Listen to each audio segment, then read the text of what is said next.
Hey, welcome back to the Groveville Podcast. Glad to have you joining us today. If it's your first time, we're especially glad you're listening in. Hopefully you will share this with others and find it worth your while for just a few minutes for listening to these three guys talk and what we have to say. Last week, we picked up an important subject, one that stays in the front of news a lot in our culture today, social media and the impact, the effects of social media. Both positive and negative. We're going to take some opportunities to share some positive things, hopefully, if we find them. I think so. Later on. Sprinkle them in. But we do want to continue this conversation today and kind of want to start off with the idea, the concept that we are the most connected culture in the history of the world, and yet we are lonely, we're isolated. Many times we feel like we're alone in facing the challenges we have. Speak to that just a little bit for me and how it's beginning to impact our relationships. Relationships are the core of our being. When the Bible says we are made in the image of God, I believe in part that means that we desire and thrive in relationship just as God did and does between Father, Son, and Holy Spirit. So we have that element of us. God created us for community. So what is social media doing to hurt our relationships? Yeah, I mentioned this last week in that a student in the middle of 85 students raised their hand and said, I'm surrounded by people, but I feel lonely. And that was about 6 months ago, and I was noticing a pattern of the students coming in at the beginning of youth group, and they would have their phones in their hands, they'd be playing their little games that they had going on, and then they're experiencing loneliness. And so it's just like a sign. We don't allow that anymore. Once they come in the door, their phones are in their pocket and put away for the evening. That's good. But it's just that. It's being on our phones, not engaging in personal conversation with people. In the 15 minutes they had before youth group, they could be having a personal conversation with someone and yet choosing to go to the phone. And I use the students as the example, but I'm also talking about us adults. You see any classroom or any Bible study before it starts, everybody's got their phone in their hand. And then when it starts, we sometimes put it away. So Yeah. And I know many times the response people, when you talk about this, they kind of go, I don't ever ignore people from my phone. I'm always engaged with them. But I think if you go, first of all, I think that's not true. But if you go back one step, I think a lot of people never even make it to the conversation because they are so sidetracked by their phone, their devices. I was joking with y'all earlier a few weeks ago. I was standing watching during one of our prayer times at church. A lady probably in her 40s has a watch during the prayer time. She's responding to a text on her watch. And I thought, you're missing a dialogue that Jesus wants to have with you right now in this moment because you're more concerned about what's happening on your phone. What's high urgency? You know? Yeah, and you may not even be on the phone, but the phone in the pocket, and you're having a conversation with someone, and it's buzzing or going off in text messages. That's where your brain's going. Your brain's connected to that rather than to the person standing in front of you. You can say that you're removed from it. The phone physically does something to your body because I've had my phone away from my body. I mean, it's across the room, and you feel the buzz. Yes, because I mean, your physical body it is used to that that trigger of those things. Whenever you get connected, I don't know the specifics of the radiation that gets through your body, all that, but I know that there's a trigger that gets attributed to the physical things that you react to, and it's like your body craves that. And we're not as far removed as we think we are of being dependent on that thing. It's an addiction. Yes. They did a study, and the same signs that you take away someone's phone from them and they reach for their pocket, it's the same sign that when you take drugs away from a person, they reach for that spot that they have it. And so it's an addiction, and it's a habit of reaching for something. And just because it's not a drug doesn't mean it's not damaging us. To your point, Ridley, I have seen this and talking about people on their phone in their cars, and it kind of rubs in line with the analogy you're talking about. We feel like we're connected. Oh yeah, I heard this person. I totally get it. But we don't notice how much we miss till we actually see the stats rolled out. People miss probably 100 feet of the road in a matter of seconds. Oh, absolutely. And whatever is out there because a quick 2-second glance down at their phone when they're going 70 miles an hour, and you're like, you're missing a lot. Sometimes the really important stuff, and then your life changes because you're missing. So it's dangerous to be doing that for two reasons. Not only are you missing out on the road as you drive, but you're just missing out on what could be going on in the car or in the things around you. I'll tell you, I'm very guilty. When I am in the middle of a conversation or something on, like reading an article or something, my wife will come in and start talking. I can tell you and swear to you, I hear what she says, but I don't listen. See, I can't. I don't hear what she says. I'm better than you are. No, I'm just kidding. Well, I mean, that's true. I mean, for most times you can't. But I mean, I can hear her. I can even pick out some major details of the conversation as I'm following her. But she'll come back to me and go, "Did you do that?" And I'm like, "Oh, I didn't hear you say that part." You know? Yeah. Well, the truth is because I really wasn't listening at all. So talk to me about this, John. Family dynamics. What's it doing between parents and kids, what we're going through in these days of social media in our culture? We say it's connecting, and there's this theme of connecting but having no signal going through. You know, we can say we're plugged in. We have probably more awareness of where our kids are at now than we ever have. Like all these tracking apps, I think it's hilarious hearing all these families like, oh yeah, I see my kids over at their third period class. Like, they're in aisle three of Brooks. Yeah, it's like, give me a break. But I think it's disconnecting families. We've made it a point to not have TVs in our kids' room. Good. The last house, I did have that. You know, just be straight up. We had that because I'm like, man, you know, I got to have the football game on in this room. Or this. But it led to disconnection. It's the same thing with phones. If we have so much phone screen time, we find disconnected family time. And where you're sitting around the table, you're having the conversation of, hey, how is the relationship with you and other kids at school? Or how's the relationship, you know, if you're in another setting, how's the social relationship of them being just educated on how to communicate with other people? Right. So I think for the family itself, it's created a lot of obstacles of just cognitive growth because people don't even know how to talk to other people or look them in the eye because they're looking at their phone. Right. Which brings up a great point. You see this probably more than anybody because the age group you work with. We're seeing it more and more, even smaller kids, but teenagers who don't know how to look you in the eye and have a conversation. Right. Because they've never been challenged to do that before. It's damaging because the best thing you could do for your kid is encourage them to have those face-to-face conversations with people. Make them order themselves at the restaurant. Make them look the waitress in the eye. Yes. Things like that. Tell them to go thank a veteran. Set up ways for them to engage with people. But yes, the phone is absolutely disconnecting from that. You're seeing a huge culture of kids who do not know how to have a conversation. Right. Yeah. And while that's a more widespread problem, I think a more intense problem is kids who have secret lives that are going on social media their parents have no clue about. Yes.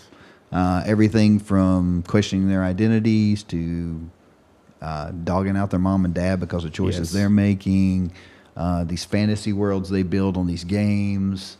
One of the biggest things we see is they'll have their main Instagram account and they'll have a second Instagram account. And so if mom and dad are engaged and looking at their Instagram account, they'll have a secondary under another name, another alias to disconnect and go deeper without being tracked by mom and dad. So a lot of scary things. I call it backdoor communication. Any app form of communication that is disconnected from texting has just this elusive darkness about it to where you feel like you can engage in conversations you normally wouldn't in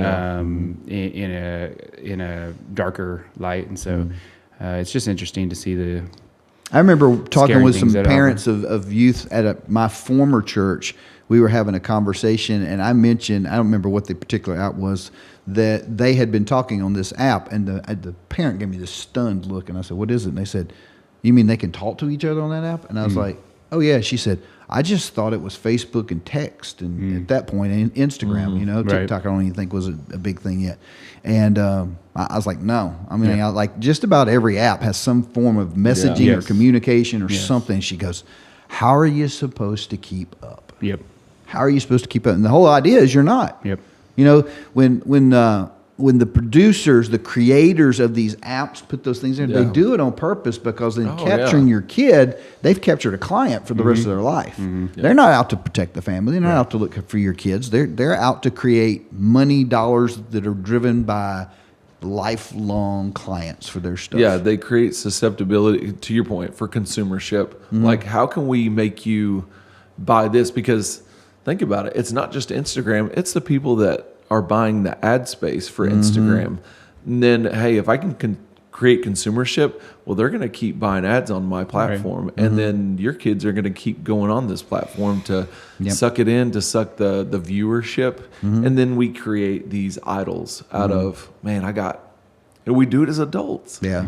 Hey, I got 50 likes. I got 100 likes. Right. Hey, oh, did you see? They didn't get as many likes as me. It becomes so simplistic, but we find ourselves doing it because we've been sucked. I mean, I'm almost 20 years in on Facebook, and I'm thinking, golly, it's a scary thing. Yeah. Tell me what we're losing in our friendships today because of social media. I think one of the big areas that looms very large is the comparison that goes on nowadays that we didn't used to have to be involved in because we didn't know everything that was going on behind your closed doors. Back to the connection part. There's a difference between sitting physically with someone and having a conversation. And if you don't believe me, you could talk on the phone with someone long distance for 2 hours a day. But when you see them and reunited with them in person, it's like this huge reunion, right? And so there's a difference in being together with people. And a lot of people think that connections with friends is just through this engage over text or social media, when that's not providing any connection at all other than information. And so hang out with people, get involved with young adults, get engaged with a church in your area, to have that physical connection with people. I think we lost intentionality because it's as easy as it is to pull out the phone. We look at that and we're like, oh, we're connected with them. But there's a lot of difference. I see this in my relationships. I see this in the way that I communicate with maybe those that are overseeing my kids' day-to-day walk as they are in education. The best communication, I can talk to that teacher that sees my kid and there may be an issue here or there. I can talk to them over a text, but man, I get a better gauge of how my kid's doing if I go to a parent-teacher conference and I get a hold of how they're feeling about where my kid's at, or in the friendship relationship. Man, rubbing shoulders with people and getting to talk with them, you notice the difference in emotion, tone, all those things. It's just different. Something that happens, a phenomenon that happens on social media is that things are magnified or amplified more so than if you, again, face-to-face or even participate in a particular event. I just was reading upstairs an article, this generation, somebody from Generation X was talking about this generation has faced more than any other generation. We've gone through COVID, we went through 9/11, we went through all those things. And on the surface, that sounds bad, and it is. I mean, nobody's going to take anything away from them. But the truth is, the generation before them went through World War II and Vietnam and the Cold War. And the generation before that went through World War I and the Spanish flu, where 50 million people were killed by a virus. Before that, it was the Civil War. I mean, every generation has its problems. The difference is if a truck pulls in front of a building and blows it up as a terrorist act, we don't just hear the report on the news. We now see it replayed over and over and over. And so-called experts now pick it apart and slow it in 30 different angles and slow down the information. It's like everything is magnified. And that plays all the way down to our personal relationships. You know, I send a message to John. John forwards it to Kyle. Kyle doesn't know what the conversation's about. He picks up on a particular word. Now he's magnifying it in his head to be worse than it is. And that's why one of the things we talk about on our staff is be careful. Text is not always appropriate for what you're doing. Instagram's not always the appropriate place to play things out. There's a place and a reason and a call for us to be face-to-face, flesh-to-flesh with other human beings. Yeah, if you're saying in your head, oh man, this is going to be a hard conversation with this person, it should not be an email or a text message. No. It needs to be in person, heart to heart, so they could hear your emotions, hear your heart. Otherwise, it just gets lost in translation because they could read it. If the tensions are already high, they could read it however they see fit. Absolutely. I think we see the value of a person, too, when we're sitting next to them. You know, you don't see as much value, I think, sometimes when you remove yourself from people because the title keyboard wars or, keyboard warriors, you have these people that disconnect themselves where God's placed an importance on a physical being and you see in that person face to face. It makes it a little bit harder, even when you're mad at them, you may be even justified to have, just super ill thoughts towards them because you see a person that is living and breathing right across from you, and maybe they need some grace. Yeah. You know, All three of us have been involved in those situations where somebody will come on some social media with texting or X or whatever, and they'll say something that you know they would not say to you face to face. 100%. And then you follow up with that phone call. When you sit down with them, it's a like brought down 1,000 degrees. Like a different person. Yeah. This is a different Yeah. person. You know, it's that anonymity behind the keyboard that causes us to act in ways that really aren't human sometimes, Yeah. the way we treat each other. Let's bring this into a little bit more personal, intimate area. Let's talk about what social media is doing to our marriages. Killing them. Killing them. Killing them. Killing them. Yes. That's a pretty adequate term right Yeah. there. Talk about some of the ways you see. Yeah, so my wife and I a few weeks ago, stressed out, long days, long weeks, and we were both laying in bed and we were both on our phone. And she leaned over and she goes, "Man, we've been missing time together, and here we are both scrolling, right?" And so it replaces the necessary conversations, it replaces the necessary intimacy, and it's exchanged for nothing. There's nothing that's feeding. It's actually causing more stress, more anxiety in my life. But the day's hard, the day's stressful, her day's hard, her day's stressful. And so you look for something to bring some type of peace or dopamine or endorphins. Yes. And you sit there and scroll and it's empty. They're just providing nothing. And so just simple things like that, a host of other things that contributed to the damaging of marriages. And I'm sure we're going to talk about a few of them today, but yeah, just the disconnection. Yeah. One thing that always comes to my mind is the way it destroys, again, our intimacy with one another and what we do to resolve those issues. In the past, where a husband and a wife maybe weren't connecting and weren't really on the same page, it was a little bit more of a motivation to go back to that spouse and say, "Oh, we need to sit down and talk. Right. Things aren't good." Right. Now it's easier to just pick up the phone and carry on a relationship with somebody else around the world that you don't Sure. even know. Sure. You know? So it's an escape for us. The other issue, the really big issue that looms out there, is the issue of pornography, of reconnecting with old boyfriends and girlfriends, Yep. carrying on emotional affairs. Even if you never get to the physical part, the emotional side of it is just as damaging as Yeah. actually crawling in bed with somebody Yeah. else. Oh yeah. Yeah. So, John, speak to some of that a little bit. I mean, this is a huge challenge because Yeah. there's such anonymity with this. Oh yeah.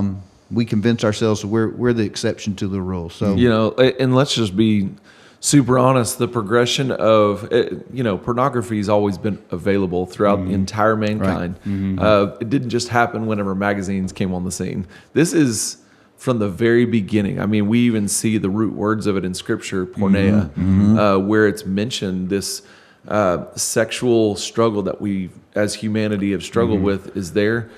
We have to realize that it's not the caretaker. It's not the best place. The caretaker of our emotions. The caretaker of our emotions should be the designated space for our spouse. Yes. Or the designated space where God should come in. That's the caretaker. That's Yes. the caregiver of that. But we want to take this like quick fix, like quick back scratch, and hey, that's all right. I can delete the browsing history. I mean, and I say that, and my heart's broken because I walked through that. Like, Yeah. I walked through struggles with pornography before, and man, it will wreck your life. Absolutely. It will wreck. And here's the other thing: even if you have the grace that's been given to you by God, and He starts to remove those things because of accountability of brothers and sisters in Christ, because of the Spirit changing your desires, it's still the scarring of sin. Man, it can still be present, and those things can still arise. So I don't think we really grasp the power of it desiring to be our caretaker, the sexual things, the other things that the phone provides us. So And we like to downplay it because we're like, oh, it's not in real life. It's not a physical thing. Yeah. And we downplay even images. And I want to read Ephesians 5, verse 3. It says, but among you, there must not even be a hint of sexual immorality or any kind of impurity. And so just because it's Instagram, Facebook, or YouTube doesn't mean that it's not pornography. Right. And so there's plenty of images. There's plenty of purposely placed things in your ads. When I had Instagram or Facebook, I would see something and instantly turn it to my wife, so I wasn't hiding anything because it was like, look what just came across my thing, right? And it's so if your students are on any type of social media, they are seeing things that they should not be seeing, things that aren't beneficial to them now or beneficial to their marriage in the future. So it's something to be extremely guarded over. Yeah. We'll, as we're finishing up this series over the next 2, 3, 7 weeks, however long we decide to be on this thing, we're going to try to offer some tips along the way. But here's a place where I just have to stop and insert this. If you are a married man or woman and you have social media, at the very least, your spouse should have every password Yes. and have permission to check whenever they want to Yes. whatever's going on in your social media without question. Right. No exceptions. If your wife wakes up in the middle of the night, 3 o'clock, says, "Hey, I need to see your phone," then you need to hand it to her. And a lot of people will say, "Oh, well, I trust my spouse, or I trust this." And that. No, if you think that you're above and that you're out of Yeah. it, then Satan's got you right where Yep, he wants you. exactly. The second that you say, "Oh, I would never do that," then Satan's going, "Whoa, I got my way in," right? Because I'm going to put that right in front of you and allow you the space and time to make that poor decision. Yeah. I mean, for me, I never, ever went out looking for those things. They just came to me. Right. Yeah. I mean, I'd flip on the Facebook to just check and see, what are my church members saying that's stupid today or whatever, on the thing. Yeah. And two or three things in, and there's a picture Yep. of a half-dressed woman. Yes. Yeah. Thank God it was never really truly like full-blown pornography, but I knew what was next. Oh, for sure. And so, like you said, I would show it to my wife. But after a while, this several weeks no ago, I've use. talked about it. I was like, this is monotonous. It's crazy. It's insane. The definition of being Yeah. insane is you keep doing the same thing the same way, expect different results. Yep. So I finally just asked myself, why do I keep inviting the enemy into my house? Why do I keep allowing him to do that? So I just had to get away from it. I did. I'm missing out on some great stuff, I know, but I just let my wife show me pictures of our grandkids and things of that nature. But it's that important, guys. Yeah. It's that important that you don't allow. And by the way, I think we said this last week. If your kid is being handed your cell phone at the restaurant to entertain themselves, they've seen pornography too, whether you Yes. want to admit it or not. Yes. Yep. And I'm not talking necessarily a guy and the girl in the bed, having sexual intercourse, but there's a half-dressed girl waiting at the end of that thing for your children. For sure. I was showing my son a YouTube video, and an ad popped up right in the middle. Yep. Yep. And they're just like, what are we doing, right? Yeah, over- I'm the one who just exposed my kid Yeah. to something inappropriate. Yeah, and I mentioned it a couple of weeks ago. Over 80% of America, we're talking hundreds of millions of people, even those that probably just got their first smartphone because Grandma Susie over here is needing some way to communicate with, their daughter. Everybody has it, and everybody is looking at it like, oh, harmless, but without intention. Sometimes those things hit us. Yeah. Yep. And so we just got to be careful, and man, it's hard. So we hear a lot about the word algorithms. And for those you Oh, don't know, yeah. let me just explain what the algorithm does. I don't know the technical explanation. I just know this. An algorithm sees Ridley come on and follow his Georgia Bulldogs, read a couple of golf articles, some fishing stuff, and all of a sudden that algorithm goes, we're talking about a man. Yeah. And based on the articles he's reading, he's probably a middle-aged man because he's Yep. reading about guys like Michael Jordan instead of LeBron the fake James. And so he's a different kind of guy, So we're gonna cater him. We're gonna Yeah. throw him some 40 and 50-year-old women out there. Sure. And it's such a genius thing that it's Yes. connecting the dots for you. That's why you can sit there and have a conversation with your wife over dinner about some restaurant in Yeah. town, and next thing you know, there's an ad popping Yes. up for that Yeah. that thing. So you are incapable of defeating it by yourself. Correct. Yep. Yeah. And you're not going to be the exception to the rule. In fact, this is No. probably something pretty weird to admit, but when I when I started the student Prepare to life edit. when I started the student life Instagram page, Mm-hmm. I registered it as a girl. And I've had no Mm-hmm. You've told me issue. this. I have no issue on the Instagram page with inappropriate things being set because it said that it's a girl, right? Yeah. It's a business account, but it put that it was a female run, and so it's actually protected me from other things. And so it's interesting to see that it is targeting the gender. It is targeting the sex drive. So Instead, but it's probably showing you as fashion and That's all right. those other Yeah, things, knitting things you and- don't give a rip about. yeah. Yeah. And I would say my view has changed on this a little bit in the last probably just year. That what you said, I think it was last week, that there are things that are moral, immoral, and amoral. Moral being, there's an innate good, to Yeah. that. Immoral being innately bad. And then amoral, it could be neither. I used to place social media in that middle ground, but it's not. It's and I think the algorithm, their whole drive between their platforms and in probably their board meetings and all these things is we are driving you to a location. And it's not connectedness between people, which is what I think maybe, some of these guys had intentions for at the very beginning. Yeah, but it's for an sure. intention towards selling you something and sex sells, money sells, all these things. And it's just driving it towards that. So there's a lot of immorality in I'd be willing to bet that most algorithms start at the listing of the 7 deadly sins. Sure. Greed, pride, lust, all those things. Yeah. Yeah. That's why in between the pictures of half-dressed girls, I was getting pictures of brand new Ford pickup trucks all the time. Do you want a new truck? Do you want a new truck? We kind of brushed over it. I want to kind of go back to it. Sure. The communication. Yeah. We had said, give your spouse the password and stuff so they can see the messages. Don't even go there. If we wouldn't have a secret conversation with a woman in personal life against her, why would we do it on the internet, right? And so I don't know what your standards are in your household. My wife and I attach someone else. Like if I'm speaking to a woman through a message, my wife is attached to it. If she's speaking to a man, I'm attached to it. And there's been times where I'll like reply to a picture and it goes to messages and then I'll have to back out of it, right? Because there's a standard. And so pick what that is in your household and hold that high standard, whether you just be notifying her, hey, I'm going to message this person about this idea. Great. As long as they're involved in the conversation. It's only going to lead to bad things if you continue to have secret conversations. Yep. All right, final question. This is not a trick question. How does iron sharpen iron? Friction. Friction, which It means gives- they have to come in contact with each Yes. other, right? Gives it something hard to rub against. It's not something soft. Right. It's not going to be the thing that moves to your wants. Right. Yeah. Right. It's going to be So solid. Proverbs 27:17 says, as iron sharpens iron, so one man sharpens another. It's not only a motivation for us to be in community with other brothers and sisters because we need that, but it's also a motivation for us to put down the phone and engage people face to face, eye to eye, to be in church together. You can't hold people accountable that you're not in church That's with. why we say going to church matters. Yeah, it really does. Go to church. Yeah, I've heard that Yes. somewhere before. It's Yeah. important. Interesting.